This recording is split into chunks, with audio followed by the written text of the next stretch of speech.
Nedumkandam block തല പഠനോത്സവവും മികവ് പ്രദർശനവും നെടുങ്കണ്ടം പഞ്ചായത്ത് UP സ്കൂളിൽ നടന്നു. ഈ അധ്യയന വർഷം സ്കൂളിൽ നടത്തിയ പഠന പ്രവർത്തനങ്ങളിൽ ഏറ്റവും മികച്ചവയുടെ അവതരണവും പ്രദർശനവുമാണ് നടന്നത്. പരിപാടി ഗ്രാമപഞ്ചായത്ത് പ്രസിഡന്റ് പ്രീമി ലാലിച്ചൻ ഉദ്ഘാടനം ചെയ്തു. നെടുങ്കണ്ടം ബ്ലോക്ക് തല പഠനോത്സവവും മികവ് പ്രദർശനവുമാണ് നെടുങ്കണ്ടം പഞ്ചായത്ത് UP സ്കൂളിൽ നടന്നത്. ഈ അധ്യയന വർഷം സ്കൂളിൽ നടത്തിയ പഠന പ്രവർത്തനങ്ങളിൽ ഏറ്റവും മികച്ചവയുടെ അവതരണവും പ്രദർശനവും നടന്നു. പ്രീ പ്രൈമറി തലം മുതൽ UP തലം വരെ വിവിധ വിഷയങ്ങളിൽ വിദ്യാർത്ഥികൾ നിർമ്മിച്ച ചാർട്ടുകൾ, ഡയറികൾ, പരീക്ഷണക്കുറിപ്പുകൾ തുടങ്ങിയവ ഇതിന്റെ ഭാഗമായി പ്രദർശിപ്പിച്ചു.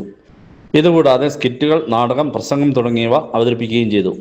സ്കൂൾ ഓഡിറ്റോറിയത്തിൽ നടന്ന ചടങ്ങിൽ പഠനോത്സവവും മികവ് പ്രദർശനവും നെടുങ്കണ്ടം പഞ്ചായത്ത് പ്രസിഡന്റ് പ്രീമി ലാലിച്ചൻ ഉദ്ഘാടനം ചെയ്തു. അവതരണത്തിന്റെ ഉദ്ഘാടനം പഞ്ചായത്ത് അംഗം ഷിഹാബ് ഇട്ടിക്കൽ നിർവഹിച്ചു. വികസനകാര്യ standing committee chairperson Bindu Sahadevan യോഗത്തിൽ അധ്യക്ഷത വഹിച്ചു. Headmaster Sibi Paul, CRC coordinator Amritha, SMC chairperson Kavitha Ranjith, അധ്യാപകരായ Jisha, Julie, school leader Anagha, staff secretary Deepu Prabhakar തുടങ്ങിയവർ പ്രസംഗിച്ചു. ഇതോടൊപ്പം സ്കൂളിലെ പ്രീ പ്രൈമറി ഗണിതോത്സവവും ശാസ്ത്രോത്സവവും നടന്നു. News bureau, Nedumkandam.